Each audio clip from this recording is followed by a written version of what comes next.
Hello అందరికీ నమస్కారం. మనం ఎల్లో మీడియాపై చాలా వీడియోలు చేసాం. నవ్వుతూ చేస్తాం, వెటకారం చేస్తాం, వాళ్ళని ఎండగడుతూ చేసాం. కానీ ఫస్ట్ టైం అండి ఈ వీడియో బాధతో చేస్తున్నా, ఆవేదనతో చేస్తున్నా. ఏమిరా ఇట్లా తయారైతుంది మన రాష్ట్రం అన్న ఒక బాధ అండి. లైక్ ఇంకా బాగుపడే అవకాశమే లేదా, ఇది ఇలాగే ఉండాలనా అనే బాధతో చేస్తున్నాను. ఈ వీడియో నాకు ఒక జర్నలిస్ట్ సోదరులు పంపించారు. నికార్సైన జర్నలిస్ట్ అండి. అంటే ఇట్లా చిల్లర జర్నలిస్ట్ కాదు. నేను పేరు చెప్పలేను. తర్వాత మా మధ్య జరిగిన సంభాషణ కూడా నేను చెప్తాను. ఫస్ట్ ఆ వీడియో ఒకసారి చూడండి. మీరు ఏమన్నా అనుకోండి మీరు, మేము చంద్రబాబు నాయుడు సార్కి సపోర్ట్ చేస్తాం, టీడీపీకి సపోర్ట్ చేస్తాం. నేను ఎంత ఎదవను నాకే తెలియదు. మాకు తెలుసులేరా. మేము చంద్రబాబు నాయుడు సార్కి సపోర్ట్ చేస్తాం, టీడీపీకి సపోర్ట్ చేస్తాం, పవన్ కళ్యాణ్ గారితో ఉంటాం, భారతీయ జనతా పార్టీతో ఉంటాం. మాకు తెలుసులేరా. టీవీ అంటే బేసిక్ గా టీడీపీకి సపోర్ట్ చేస్తుందని అనొచ్చా, న్యూట్రల్ ఉంటదని అనొచ్చా, లేదా మీ అభిమానం బాబు గారు రామారావు గారు తెలుగుదేశం ఆ తర్వాత వేరే, అందులో ఏం డౌట్ లేదు. దాపరికం అంతకన్నా లేదు. నేను అందులోనే పుట్టాను, అందులోనే పెరిగాను, అందులోనే పోతాను. ఎస్, మీరు ఏమన్నా అనుకోండి మీరు, మేము చంద్రబాబు నాయుడు సార్కి సపోర్ట్ చేస్తాం, టీడీపీకి సపోర్ట్ చేస్తాం. ఒక మీడియా ఛానల్ పేరు పెట్టుకొని ప్రజలకు వార్తలు అందిస్తామని నమ్మబలికి, ప్రజలకు వాస్తవాలు చెప్తామని చెప్పేసి భరోసా ఇచ్చి వీళ్ళు చేస్తున్న పనులు ఇవ్వండి. నాకు ఎల్లో మీడియా మీద విపరీతమైన కోపం. ఎందుకంటే 1995 నుంచి అండి, ఎప్పుడైతే చంద్రబాబు నాయుడు అధికారంలోకి వచ్చాడో అప్పటి నుంచి మీడియాని కొంచెం కొంచెంగా నాశనం చేస్తూ వచ్చారండి. సర్వనాశనం చేస్తూ వచ్చారు. కొమ్ము గాస్తూ, ఒత్తాసు పలుకుతూ, ఒక వర్గంగా ఏర్పడి కులగజ్జితో, వెరీ ఓపెన్గా చెప్తానండి, కులగజ్జితో, కుల జాడ్యంతో, కుల పిచ్చితో వీళ్ళంతా ఒక వర్గంగా ఏర్పడి మీకు మేము జాకీలు పెడతాము, బాకాలు ఊదుతాము అని చెప్పేసి నిస్సిగ్గుగా అండి ఇన్ని రోజుల నుంచి ఇంకా మేము న్యూట్రల్ జర్నలిస్టులము, వీ రిపోర్ట్ యూ డిసైడ్, నికార్సైన న్యూట్రల్ జర్నలిస్టం అని చెప్పుకునే వాళ్ళు ఇంక ఇప్పుడు ఏ స్టేజ్కి వచ్చారంటే ఇంకా ఎలాగూ నిజాలు తెలిసిపోయాయి కదా, ఇంకా ఓపెన్ అయిపోతామని చెప్పేసి నిస్సిగ్గుగా మేము తెలుగుదేశం పార్టీకి సపోర్ట్ చేస్తాము, తెలుగుదేశం పార్టీకి కొమ్ము కాస్తాము, చంద్రబాబు నాయుడే మా నాయకుడు అని చెప్పి మాట్లాడుతున్నారండి. ఇంతకంటే దరిద్రం, దౌర్భాగ్యం ఉంటుందండి. ఒక ఛానల్ నడుపుకునే వ్యక్తికి మిడ్ నైట్ మసాలా అనే ప్రోగ్రాం రన్ చేసి ఎంతోమంది పిల్లల భవిష్యత్తుతో ఆడుకున్న ఒక వ్యక్తికి అతి పవిత్రమైన హిందువులకు అతి పవిత్రమైన తిరుమల తిరుపతి దేవస్థానం పాలక మండలి చైర్మన్గా పోస్ట్ ఇచ్చినప్పుడే ఎక్కడికి దిగజారిపోయిందో మన సమాజం ఒకసారి అర్థం చేసుకోవచ్చండి. సమాజాన్ని వీళ్ళు దిగజారుస్తున్నారు. ఇంకా దిగజార్చి అంటే కొద్దిమంది చేతిలో ఉందండి. మీడియా అన్నది కొద్దిమంది చేతిలో ఉంది. ఇప్పుడు మీరు సాక్షి పెట్టలేదా అంటారు. ఒకటి, సాక్షి నాది కాదండి. 2, సాక్షి పేపర్ కానీ సాక్షి ఛానల్ వచ్చింది కూడా వీళ్ళ ఆగడాలు చూసి తట్టుకోలేక, ఒరే నాయనా ఇంక వీళ్ళు ఇలాగే ఉంటే వీళ్ళని పట్టుకునే వాళ్ళు లేరు అని చెప్పేసి ఆ ఆలోచనల నుంచి పుట్టిందే సాక్షి పేపర్. అవుట్ రైట్గా ఇలా నిస్సిగ్గుగా ఎవరూ చేయరండి. పైగా చంద్రబాబు నాయుడు ఏమంటాడు, రాజకీయ నాయకులకు మీడియా ఉండకూడదు, పత్రికలు ఉండకూడదు, నాకు లేవు అంటాడు. ఇంకా ఏం మాట్లాడగలమండి? ఎవరు మీకు చదువు చెప్పేది ఎవరు అంటే రాష్ట్ర ప్రజలకే చెప్తున్నా. మీకు చదువు చెప్పేది ఎవరు అంటే కిరసనాయలు అమ్ముకుంటూ స్టింగ్ ఆపరేషన్లు చేసుకుంటే బూత్ కిట్టు, ఏదో బిహెచ్ఎల్లో ఐటీఐ చదివి ఫిట్టింగ్ సెక్షన్లో సూపర్వైజర్గానో ఏదోగా ఉండి తర్వాత వాళ్ళ కాళ్ళు వీళ్ళ గడ్డాలు పెట్టుకొని ఒక ఛానల్ పెట్టుకొని మిడ్ నైట్ మసాలా అనే ప్రోగ్రాములు రన్ చేసుకొని పైకి వచ్చిన ఒక వ్యక్తి, ఒకరి దగ్గర గుమస్తాగా పనిచేస్తూ అతనికే పోటు పొడిసి ఆ ఈనాడు పేపర్ను తీసుకున్నారని చెప్పేసి బయట అందరూ కూడా మాట్లాడుతుంటారు. అటువంటి వ్యక్తి ఇంకా వాళ్ళ దగ్గర పనిచేసే వాళ్ళు ఒక పెట్రోల్ బంకులో పెట్రోల్ పట్టుకుండే ఒక సాంబా, ఏం మాట్లాడుతున్నాడో తలకే తెలియదని మరీ చెప్పి వార్తలు చదివే వెంట్రుకకిష్ట, ఇంకా ఆడవాళ్ళ పంచాయతీలండి, కుటుంబ పంచాయతీలని రోడ్డుపైకి లాగి వాళ్ళ పంచాయతీలని కూడా ఛానళ్లలో పెట్టి వాళ్ళ పరువు తీస్తూ ఇద్దరి మధ్య జరిగే విషయాల్ని కూడా రచ్చకీడుస్తూ పక్కవాడి ఇంట్లో పక్క ప్లేట్లో భోంచేసే మూర్తి. అలాగే ఒరే నాయనా భగవంతుడా, ఆ వ్యక్తి నాకు తండ్రిలో సమానం రా బాబు అని ఆ అమ్మాయి ఏడ్చి మొరపెట్టుకుంటానే, లేదు నీకు అతనితో రంకుందని చెప్పేసి డిబేట్లు పెట్టే వంశీ. వీళ్ళందరికీ డబ్బులు పంపు చేసేది ఎవరండి? చంద్రబాబు నాయుడు వీళ్ళకి డబ్బులు ఇస్తారు. వీళ్ళందరికీ ఒక కామన్ ఏంటంటే అందరిది ఒకే కులం, కులగజ్జి.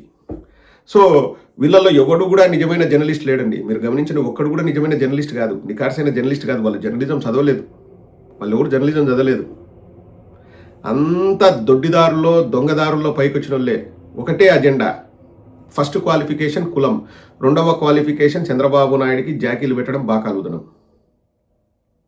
ఇంకా మూడవ క్వాలిఫికేషన్ ఏంటంటే జగన్మోహన్ రెడ్డి గారి పైన ఇంకా ఉదయం మధ్యాహ్నం సాయంత్రం విషయం కక్కడం. ఇంతే అండి. ఇంకా ఇంతకు మించి వీళ్ళు ఏదైనా చేస్తారో మీరు చెప్పండి, ఏదైనా చేస్తారో మీరు చెప్పండి. ఓపెన్గా, నిస్సిగ్గుగా, నిస్సంకోచంగా, ఒక్క క్షణం కూడా ఆలోచించుకోకుండా ఎస్ చంద్రబాబు నాయుడు మా నాయకుడు, మేము సపోర్ట్ చేస్తాం అని చెప్పేసి మాట్లాడుతున్నారంటే ఎంతకు బరితెగించారో ఒకసారి ఆలోచించండి. ఇవన్నీ చూసే అండి మా YSR Congress party social media ఎందుకు బలోపేతం అవుతుంది అంటే వీళ్ళు చేసే అతి చూసి తట్టుకోలేక స్వచ్ఛందంగా వస్తారంతా. ఎవరో నిన్న శివాజీ ఆపరేషన్ పెరుగువాడగాడు చెప్తున్నాడు, ఏదో పేటీఎం అంటే 1000 ఫాలోవర్స్ ఉంటే ఇంత డబ్బు. ఎవడికి డబ్బులు ఇవ్వండి. నేను చెప్తున్నా, ఒక పార్టీలో కీలక పదవిలో ఉన్న వ్యక్తిగా, నేను వైఎస్ఆర్ కాంగ్రెస్ పార్టీ వ్యక్తిగా నేను ఓపెన్గా చెప్తున్నా, ఎవరికి డబ్బులు ఇవ్వరు, ఎవరు తీసుకోరు కూడా. అందరూ కూడా స్వచ్ఛందంగా వచ్చి వాళ్ళు పనిచేసే వాళ్ళే. ఎందుకంటే వీళ్ళు అతి చూసే పనిచేస్తున్నారు, ఇంకా కసి పెరుగుతుంది. వీళ్ళు ఒకటి పగటి కలలు కంటున్నారండి. ప్రతిపక్షంలో ఉన్నప్పుడు ఏం మాట్లాడినా కానీ చెల్లుబాటు అవుతుంది. ఎందుకంటే రాళ్ళు మన మీద పడవు, రాళ్ళు పరిపాలించే వాళ్ళపైన రాళ్ళు వేస్తారు. అంటే ఏది, మాకు ఇది కావాలి అది కావాలంటే రాళ్ళు అంటే డైరెక్ట్గా రాళ్ళు వేయడం కాదు, వాళ్ళను ప్రశ్నిస్తారు ప్రజలు. కాబట్టి అప్పుడు చెల్లుబాటు అయింది. ఇప్పుడు కూడా అదే డ్రామాలు ఆడదాం, అదే రేంజ్లో మాట్లాడదాం అనుకున్నారు. చూడండి ఒక్కొక్కరు మెల్లగా జారుకుంటున్నారు. చూడండి కొలుకుపూడి శ్రీనివాసరావు అయిపోయింది, జడా శ్రవణ్ కుమార్ అయిపోయింది, ఇంకా మహాసేన అనే వాని పరిస్థితి ఏందో వానికి అర్థం కావట్లేదు. ఒకరిద్దరు అట్లే తగులుకొని ఉన్నారు, కానీ మిగతా ఒక్కొక్కరు జారుకుంటున్నారు. మీరు గమనించినారా? పోతారు, అందరూ పోతారు. ఎందుకంటే ఏమీ జరగట్లేదు అక్కడ. కానీ మళ్ళీ ఏదో జరుగుతుందని ఇంకా జగన్మోహన్ రెడ్డి గారిని విమర్శించుకుంటూ, ఇంకా చంద్రబాబు నాయుడు పొగుడుకుంటుంటే వాళ్ళకేం కాదు, వాళ్ళు బాగానే ఉంటారు. వీళ్ళ మాటలు విన్నారా? ఒక చదువుకున్న వ్యక్తి, ఒక డాక్టర్గా నేను చెప్తున్నానండి, వీళ్ళ మాటలు విన్నారా అధఃపాతాలానికి పోతారు. ఏది, మీ ఎదుగుదల మాట దేవుడెరుగు, మీరు జీవితంలో వెనక్కిపోతారు. వీళ్ళు చాలా డేంజరస్ అండి. వీళ్ళు ఈ గేమ్ అంతా కూడా ఎందుకు ఆడుతున్నారు? చంద్రబాబు నాయుడు డబ్బులు ఇస్తున్నారు కాబట్టి ఆడుతున్నారు. వాళ్ళకు జీతాలు వస్తాయి, వాళ్ళ ఛానల్ ఎదుగుతుంది, వాళ్ళ వాల్యూలు పెరుగుతాయి, అందుకు వాళ్ళు మాట్లాడుతున్నారు. ఎవరిని ఆయుధంగా చేసుకొని వాళ్ళు మాట్లాడుతున్నారు? మిమ్మల్ని ఆయుధంగా చేసుకొని. మీరు గొర్రెలు, మీరు వింటారు, మీ కర్మకు మీరు పోతారు విని, మాదేం పోతుంది, మేము విషం ఎక్కిస్తాం. ఇప్పుడు ఆ సాంబిగాడు మాట్లాడితే మేము హిందువులను కాపాడుతాం, హిందూ పరిరక్షకులు అంటే మెట్టు తీసుకొని పడతాం. వస్తాయండి, బూతులన్నీ వస్తాయి. ఎంత కంట్రోల్ చేసుకోవాలనే మన వల్ల కాదు. ఈడు బొగడాగాడు, ఈడు హిందువుల్లోనే చెడగొట్టినాడండి. ఈయన చరిత్ర చెప్తే చాలా చండాలమైన చరిత్ర ఉంది, మన చాలా చండాలమైన చరిత్ర ఉంది. ఇంక చరిత్ర చెప్తే దరిద్రం. హిందువులలో చెడగొట్టాడు వాడు. ఇంకా వాడు కూడా హిందూ ధర్మాన్ని పరిరక్షిస్తాడంట. చూడండి, అంటే మీ బుర్రల్లో ఎట్లా విషయాన్ని నాటాలని వీళ్ళంతా ప్లాన్ చేస్తారు. నేను ఆ జర్నలిస్ట్ సోదరుడు ఎవరైతే పంపించారో సారీ చెప్తున్నా అతను, ఎందుకంటే వారికి చెప్పకుండా, అంటే వారు మనసులో ఫీల్ అయ్యేది నేను చదివి వినిపిస్తాను. చూడండి, నాకు పంపించిన మెసేజ్ యాజ్ ఇట్ ఈస్గా చదువుతాను. ఈ వీడియో పెట్టేసి వారు ఒకటే చెప్పారండి, తెలుగు మీడియాని ఒక దశకు తీసుకొచ్చారు సార్ వీళ్ళు అని పెట్టారు. నేను రిప్లై ఏం పెట్టానంటే, it cannot go any worse than this, worse to the core అని పెట్టా. ఇంక ఇంతకంటే ఇంకా మనము నాశనం అవ్వడం ఊహించలేమండి, ఆల్రెడీ మీడియా నాశనం అయిపోయింది అని నేను పెడితే ఆ సోదరులు నాకు పెట్టింది, ఎస్ సార్, చాలాసార్లు అనుకుంటూ ఉంటాను, నాకు గనక కుటుంబాన్ని పోషించుకునే డబ్బులు ఉంటే లేదా ఇంకా ఏదైనా క్వాలిఫికేషన్ నాకు ఉంటే ఈ మీడియా వదిలి ఎప్పుడో వెళ్ళిపోయేవాడిని నేను. అంటే ఒక జర్నలిస్ట్ సోదరుడు ఫీల్ అవుతున్నదండి. వాళ్ళు బయటికి చెప్పలేరు. ఎందుకు వాళ్ళు బయటికి చెప్పలేరు? ఎందుకంటే ఇంకా ఈ సమాజం అట్లుంది. అంటే మనం బయటకు వచ్చి ఇది తప్పు అని చెప్పామనుకోండి, ఇంకా అతని మీద బురద జల్లడం, అతని క్యారెక్టర్ అసాసినేషన్ చేయడము, అతన్ని బజార్కి ఇచ్చడము, అతన్ని నాశనం చేయడము, అతని కుటుంబాన్ని నాశనం చేయడం, ఉద్యోగం పోయేలాగా చేయడం, ఇవన్నీ చేస్తారు. కాబట్టి అంటే నాకు చెప్పింది ఆ మాట. ఈ మాటలు కూడా నాకు 1 hour బ్యాక్ అతను పంపించారు. నాకు అప్పుడే అనిపించింది, అంటే ఈ వీడియో చేసేకి 1 hour ముందు పంపించాను, నేను వీడియో చేద్దామని నాకు అనిపించింది. అంటే చాలామందికి మీడియాలో ఉన్న వాళ్ళకే అండి అసహ్యం వేస్తుంది. అంటే ఈయన మైండ్ సెట్ మనకు అర్థమవుతుందండి. ఈయన చాలా జెన్యున్ పర్సన్. వార్తను వార్తలాగా చదవాలి. మేము ఇంతకుముందు చాలాసార్లు డిస్కస్ చేసుకున్నాం. వార్తను వార్తలాగా చదవాలి, మనం ప్రజలకు మంచిగా చెప్పాలి అనే తపన ఉన్న జర్నలిస్ట్ అండి. కానీ ఇటువంటి వాళ్లకు ఎదుగుదల ఉండదు. ఒకటి, ఎందుకంటే మేము నిజాలు చెప్తామంటే ఆ పక్కకు పొగుడుతావా, జాకీలు పెడతావా, లేకపోతే అవతల పార్టీ వాళ్ళని విమర్శిస్తావా, రా రా రా నిజాలు మాట్లాడదాం సార్. ఇప్పుడు పచ్చ ఛానల్కి వెళ్ళి తెలుగుదేశం వాళ్ళు చేసే తప్పు అని చెప్పి no no no no no get out.